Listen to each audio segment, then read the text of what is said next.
Bonjour les amis, alors je voulais faire cette petite vidéo comme celle que j'ai l'habitude de vous présenter ces derniers temps, peut-être pour vous expliquer ce qu'est déjà un passeur d'âme. Parce que lorsque vous me suivez, il y a donc des titres bien sûr dans ce que je fais, et celui bien sûr qui est présent, c'est passeur d'âme. Alors le passeur d'âme, qu'est-ce que c'est? C'est une personne qui a reçu une gratification. Cette gratification, elle revient de vie en vie. C'est pas quelque chose qui fait qu'on va devenir d'un seul coup passeur d'âme. Non, non, non, non. Cette gratification, elle est là. Alors après, comment dire, on va ou soit commencer à comprendre ce que c'est, ou soit en être conscient, ne jamais savoir qu'on l'est, ou un jour, ça va nous tomber dessus comme ça, et ça va changer notre vie. Et moi, c'est ce qui m'est arrivé. Donc le passeur, c'est un peu comme, vous savez, l'histoire de Charon, au temps de la mythologie, qui faisait passer les morts, il leur faisait traverser le Styx, et pour les aider à rejoindre donc l'autre côté. Et le passeur d'âme, mais qu'est-ce qu'il fait? Exactement la même chose. Donc quand les personnes sont en fin de vie, nous allons les accompagner pour les apaiser, pour faciliter leur passage.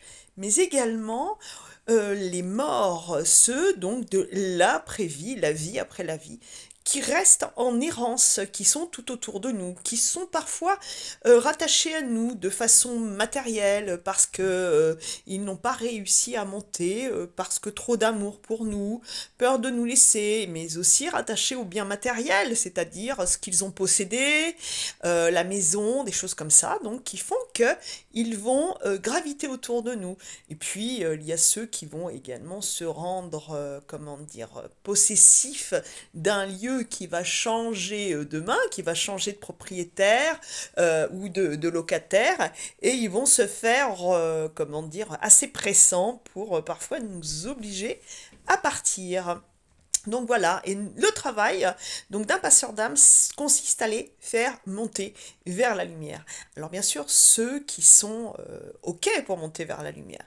Et puis, il va y avoir également la partie phénoménologie paranormale qui donc fait partie de mon travail en tant que passeuse d'âme, c'est de vous mettre en relation avec vos proches afin de vous dire, quand vous en émettez le souhait, savoir où ils se situent après la mort, s'ils ont réussi à rejoindre les plans de lumière ou s'ils sont toujours malheureusement en errance dans les plans parallèles. Y a-t-il un message qu'ils auraient voulu vous transmettre? Si donc voilà, si on peut réussir à rentrer en communication pour savoir ce qu'il en est et peut-être leur transmettre aussi un message, vous savez, de ces choses qu'on n'a jamais osé dire de notre vivant, comme par exemple je t'aime. Donc voilà, voilà à quoi sert le métier de passeur d'âme. Alors je vous dis à très bientôt pour d'autres explications sur mon métier et des vidéos sur les lieux qui se trouvent dans la ville que j'aime maintenant, dans laquelle j'habite, Béziers. À bientôt.